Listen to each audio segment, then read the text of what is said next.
بسم اللہ الرحمن الرحیم۔ الصلاۃ والسلام علیکہ یا سیدی یا رسول اللہ وعلی آلکہ و اصحابکہ یا حبیب اللہ۔ میرے ساتھ تشریف فرما ہیں حضرت پیر سید معصوم حسین نقوی صاحب اور حضرت پیر اختر رسول قادری صاحب اور جناب محترم میاں شہباز احمد صاحب اور جناب محترم میاں اسحاق احمد صاحب۔ دیکھیں، 9 مئی کا جو سانحہ ہوا ہے، جس کی وجہ سے ہر محب الوطن جو ہے وہ شدید صدمے میں بھی ہے اور پریشان بھی ہے۔ لیکن سوال یہ ہے کہ ایسا واقعہ ہو کیسے گیا؟ آخر کیوں ایسے حالات ہو گئے کہ ہمارے پرامن شہریوں نے، ہمارے بچوں نے فوج کی یونیفارم دیکھ کے گاڑی کے اوپر روڑے مارنے شروع کر دیے؟ نہ صرف لاہور میں، مختلف کئی شہروں کے اندر فوجی نشانیوں کو، ان کے مجسموں کو، ان کی یادگاروں کو توڑ پھوڑ کا شکار کیا گیا، نظر آتش کیا گیا۔ اور جناح ہاؤس کی جہاں بات کرتے ہیں، کور کمانڈر ہاؤس لاہور کی بات کرتے ہیں، تو قائد اعظم رحمۃ اللہ علیہ کی نشانیاں تو ہمارے لیے معتبر ہیں، لیکن کور کمانڈر ہاؤس جو ہماری طاقت کی علامت ہے، اس کی اگر ایک اینٹ کو کوئی گلیل مار کر بھی توڑ دے تو وہ بھی ہمارے لیے قابل برداشت نہیں ہو سکتا۔ چاہے جائے کہ وہ پوری بلڈنگ کو آگ لگا دی گئی اور کوئی روک نہ سکا۔ آخر اس کا تجزیہ کرنا پڑے گا کہ ایسا ماحول کیوں بن گیا۔ صحافیوں کے ساتھ جو زیادتیاں کی گئیں جو قابل مذمت ہیں، عام شہریوں کی جو گرفتاریاں ہو رہی ہیں قابل مذمت ہیں، جنہوں نے جرم کیا ان کو تو معافی نہیں ہونی چاہیے، لیکن یہ ماحول بن کیسے گیا؟ عدم اعتماد ہوئی پاکستان تحریک انصاف کی گورنمنٹ کے خلاف۔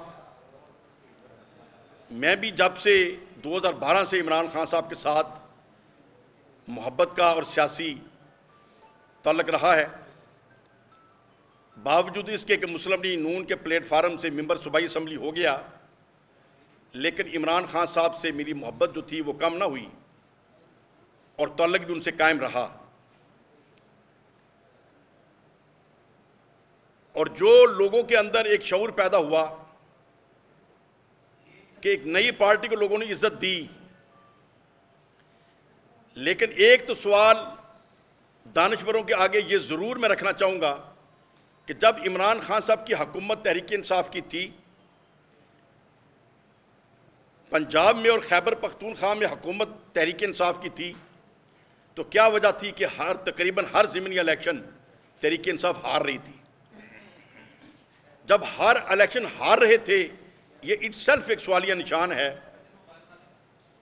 کہ آخر کون سی ناکامیاں تھیں اور کون سی ایسی چیزیں تھیں کہ پبلک مایوس تھی اور خان صاحب رائے عامہ کو مزید نہ بڑھا سکے یا جو تھی اس کو قائم نہ رکھ سکے۔ شاید کچھ اور لوگوں نے بھی توجہ دلائی ہوگی، لیکن میری نظر میں واحد ہوں جس نے اسپیشل ٹائم لیا خان صاحب سے اور وزیر اعظم ہاؤس میں جا کے اس بات کی طرف توجہ دلائی، اس کے اوپر کام کرنے کا، سوچنے کا ریکویسٹ کی۔ خان صاحب نے میرے سامنے وزیر اعظم ہاؤس میں اپنے ایک ذمہ دار کی ڈیوٹی لگائی کہ شرپوری صاحب سے ٹائم بناؤ اور اس چیز کو ڈریس کرو، اور وہ میٹنگ بھی رکھی گئی۔ چودھری اعجاز صاحب کو بھی میسج آ گیا میرے حوالے سے، لیکن اس کے بعد اس کے اوپر کوئی کام نہ ہوا۔ اور پھر جب خان صاحب کی گورنمنٹ ختم ہوتی ہے تو ایسی مقبولیت پبلک کے اندر آئی کہ جو وہ بھی اپنی جگہ پہ اپنی مثال آپ ہے، لیکن جو عدم اعتماد ہوئی، جن دنوں میں بہت زیادہ قریب تھا عثمان بزدار صاحب کے بھی اور عمران خان صاحب کے بھی، اور جب بھی کبھی میں نے خان صاحب سے ٹائم مانگا پرائم منسٹر ہاؤس کے اندر، 10-15 دن کے اندر اندر مجھے کال آ جاتی تھی اور کوئی نہ کوئی ایشو جو میرے مائنڈ میں ہوتا تھا میں گزارش کر چھوڑتا تھا. لیکن جب عدم اعتماد ہو گئی اس دوران بھی میں ان ٹچ رہا اور ذاتی طور پہ خان صاحب کو میں نے لاہور میں کہا کہ سر مرکز کے حالات بھی کمزور ہو رہے ہیں اور صوبے کے بھی کنٹرول سے باہر ہو رہے ہیں. زرداری صاحب جو کر رہے ہیں، شہباز شریف صاحب جو کر رہے ہیں، ان کا تو حق ہے، لیکن ہمارا حق ہے کہ ہم اپنے ساتھیوں کو اکٹھا کریں اور علیم خان صاحب کو راضی کرنا چاہیے، جہانگیر ترین صاحب کو راضی کرنا چاہیے. تو خان صاحب نے فرمایا کہ نہیں وہ تو کہتے ہیں مجھے چیف منسٹر بنا دیں. میں نے کہا سر وہ ان کی ایک الگ خواہش ہو سکتی ہے، لیکن عثمان بزدار صاحب ڈیوٹی لگائیں، میں ساتھ چلتا ہوں، میاں اسلم اقبال چلیں ساتھ، محمود رشید صاحب چلیں، ہم گھر جا کے منا لیں گے، اپنی طاقت تو اکٹھی کریں. لیکن خان صاحب نے اس کے اوپر کوئی رسپانس نہ دیا. بعد میں چیف منسٹر صاحب کے پیچھے پڑا رہا، 2-3 دفعہ توجہ دلائی کہ خان صاحب کو آپ کے سامنے میں نے کہا، انہوں نے اس کے اوپر لائٹ لیا ہے، لیکن یہ شدید بحران آ رہا ہے، ہمیں سمیٹنا چاہیے. کہنے لگے ہاں بات آپ ٹھیک کہہ رہے ہیں تو کب چلیں؟ میں نے کہا جی میں تو ویلا آدمی ہوں، آپ ٹائم بنائیں، آپ مصروف ترین آدمی ہیں. تو علیم خان صاحب کے گھر جانا چاہیے، جہانگیر ترین کے پاس جانا چاہیے، باقی لوگوں کے پاس جانا چاہیے. تو ساتھ کس کو لے کے چلیں؟ میں کہ آپ پلان کر لیں، 2-3 منسٹر ساتھ لے لیں. لیکن بزدار صاحب بھی ٹائم نہ نکال سکے. اور پھر جب میں نے ریسرچ کی، جب عدم اعتماد ہو گئی اور بزدار صاحب بھی فارغ ہو گئے، تو جتنے بندے خلاف گئے مجھے ایک بندہ ایسا نہیں ملا کہ جس کو کوئی منانے گیا ہو. تو جب کسی کو منانے نہیں گئے، کسی کو ریکویسٹ ہی نہیں کی، تو پھر اس کے اوپر بعد فوج کے اوپر ملبہ ڈال دینا اور امریکہ کے لیٹر کے اوپر ملبہ ڈال دینا، یہ سراسر زیادتی تھی. میں اس بات کو اسی دن سے تنقید کرتا رہا اپنے دوستوں میں، سینئرز کے پاس بھی اور چیف منسٹر صاحب کا عثمان بزدار صاحب کے سامنے بھی، کہ جناب یہ نلائکیاں تو ہماری اپنی تھی، فوج پہ کیوں ڈال رہی ہیں؟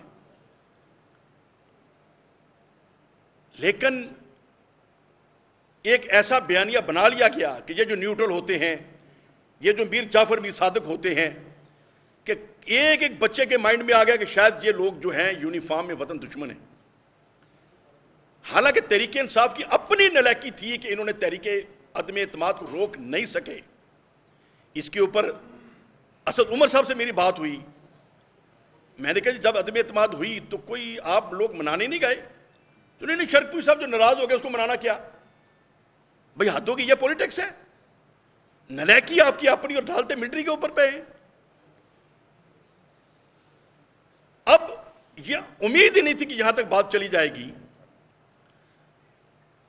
میں نے مہینہ پہلے ہی حالات کے مطابق جب دیکھا کہ خان صاحب نے جو سٹیپ غلط لیے ہیں، جو ان کی ریاست مدینہ کے نعرے تھے، جو ان کے نبی پاک کی سنت کے اوپر چلنے کی باتیں تھیں، اگر جو میں سمجھتا ہوں دل سے باتیں کرتے تھے، اور کرپشن فری جو ان کی سوچ ہے، عمران خان صاحب کی ذات کے اوپر مجھے آج بھی کوئی شبہ نہیں ہے کہ کرپشن وہ کر سکتے ہیں یا سوچ سکتے ہیں. وہ سب چیزیں محبت کی باعث تھیں. عام کے اندر ایک ایسا ریئیکشن پیدا کر دیا کہ اگر پاک افواج کی عزت ہم خراب کریں گے تو ہمارا تحفظ کون کرے گا؟ اسی ایشو کے اوپر تو میری نواز شریف صاحب سے بھی علیحدگی ہو گئی اور فاصلہ ہو گیا. اور میں جو بطور پولیٹیکل سائنس کے اسٹوڈنٹ کے سوچ رکھتا ہوں کہ پاک افواج کے اندر وہ بھی ہمارے بہن بھائی ہیں، اگر کسی کی کوئی غلطی بھی ہو ہمیں بند کمرے میں اصلاح کی کوشش کرنی چاہیے. چوک چوراہے میں اگر ہم اپنی عدالتوں کو بدنام کریں گے، اپنے پاک افواج کو بدنام کریں گے، تو کیا وہ یونیفارم پہن کے جن کو ہم روز برا بلا کہیں گے وہ ہمارا تحفظ کریں گے؟ پھر ہم دشمن کو آپ طاقت دے رہے ہیں. اور اس چیز کا تو سوچا نہیں جا سکتا تھا کہ یہاں تک بات چلی جائے گی جو 9 مئی کو ہو گیا. اور 9 مئی کے بعد جو میری کیفیت رہی ہے، نہ تو خبریں سننے کو جی چاہتا تھا، نہ بات کرنے کو جی چاہتا تھا. ایک طبیعت کے اوپر بوجھ رہا. اور جب میں دوستوں سے باتیں کرتا تھا تو پھر میرے قریبی دوستوں نے یہی کہنا شروع کیا کہ آپ پہلے بھی چیزوں کے اوپر اختلاف رکھتے تھے، تو آپ کو تو پتا ہے خان صاحب مانتے تو بات ہے نہیں، بات سن لیتے عمل نہیں کرتے. اور پھر آج یہ جو حالات ہو گئے ہیں، ہم کس طریقے سے ان کو ڈیفینس کر سکتے ہیں اور ان کا ساتھ دے سکتے ہیں؟ تو بہرحال میں نے پھر یہ فیصلہ کر لیا کہ ہم خان صاحب کے ساتھ مزید نہیں چل سکتے. اور خان صاحب کو میں نے ذاتی طور پہ مہینہ پہلے مشورہ دیا کہ اگر پارٹی کو سنبھالنا ہے تو آپ سائڈ پہ ہو جائیں. اگر آپ 3 4 6 بندے بھی ایسے نہیں بنا سکے جن کے اوپر آپ کو اعتماد ہے تو پھر اتنے سال آپ نے کیا پولیٹکس کی ہے. اور اگر کچھ بندے ہیں تو ان کے اوپر ڈالیں. اور جب آپ کی طبیعت ایسی ہے کہ آپ نہ بات کمپرومائز کرتے ہیں نہ لچک دکھاتے ہیں، حالانکہ پولیٹکس کے اندر لچک بھی ہونی چاہیے، کمپرومائز بھی کرنا پڑتا ہے. شہباز شریف صاحب لیڈر آف اپوزیشن کے طور پہ گئے، آپ ہاتھ نہیں ملاتے رہے. مجھے اعتراض رہا کہ ٹھیک ہے ان کے اوپر الزامات ہیں یا ہم سمجھتے ہیں کہ ان کے اندر کوئی خامی ہوئے گی، تو جب ایک اکثریت نے انہیں چنا ہے تو قانون تو انہیں لیڈر آف اپوزیشن کہتا ہے اور آئین انہیں لیڈر آف اپوزیشن کہتا ہے، تو آپ آئینی طور پہ قانونی طور پہ اس کے ساتھ بیٹھے عزت وقار کے ساتھ. لیکن یہ باتیں جب میں اپنے کولیگز سے کرتا تھا تو مجھے کہتے ہیں سب چھٹے ہیں، ان باتوں کا کیا فائدہ، تو اسی ایویں لگے رہندی ہو. عوام پاکستان اپنے نوجوانوں کو، اپنے دوستوں کو یہ میڈیا کے ذریعے یہ سوال چھوڑنا چاہتا ہوں. بات تو شروع ہوئی تھی عدم اعتماد سے کہ یہ عدم اعتماد ان میر جعفروں نے کیا. اس کو شاہ محمود قریشی صاحب بیٹھ جائیں، اسد عمر صاحب بیٹھ جائیں، خود خان صاحب میرے سامنے بیٹھ جائیں، ثابت کر دیں کہ ملٹری کا 1% بھی رول تھا. میں خود وٹنس ہوں، 1% بھی ملٹری کا رول نہیں تھا، نیوٹرل تھے. اور نیوٹرل بھی آپ نے خود انہیں کہا پرائم منسٹر ہاؤس میں کہ سیاسی معاملات میں آپ دخل نہ دیں، ہم سیاست کو بہتر جانتے ہیں، آپ اپنے بارڈر کو سنبھالیں. کیا یہ عمران خان صاحب نے خود چیف آف آرمی صاحب کو نہیں کہا؟ جب خود کہا تو انہوں نے ایک پالیسی بنا لی، اس کے بعد آپ سنبھالنے جھکے نہیں تھے تو ساری نلاکی ان کے اوپر ڈال دی اور پبلک کے اندر ایک عجیب ایسی کیفیت پیدا کر دی کہ جس سے ایسے ایسے واقعات ہو گئے کہ آج ہم بالکل شرمندہ بھی ہیں، تکلیف میں بھی ہیں کہ ہم اپنی قوم کو کس طرف لے کے جا رہے ہیں.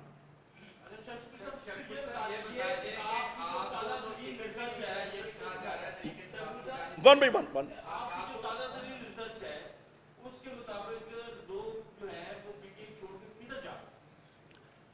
دیکھیں، جیسے میری کیفیت ہے، جب میں نے سمجھا کہ میں خان صاحب کے اس سٹائل کو یا جو کچھ ہو چکا ہے، اختلاف رائے تو پہلے بھی تھا لیکن اس کا کوئی بیڈ امپیکٹ سامنے نہیں آیا تھا ان چیزوں کا. جب ایک بیڈ رزلٹ آ گیا تو نہ ہم اس کا تحفظ کر سکتے ہیں نہ اس کا ڈیفنس کر سکتے ہیں. اور پھر خان صاحب بھی بیک فٹ کو جانے کو تیار نہیں ہے، تو ہم سمجھتے ہیں کہ ہم اپنے آپ کو کنارہ کر سکتے ہیں.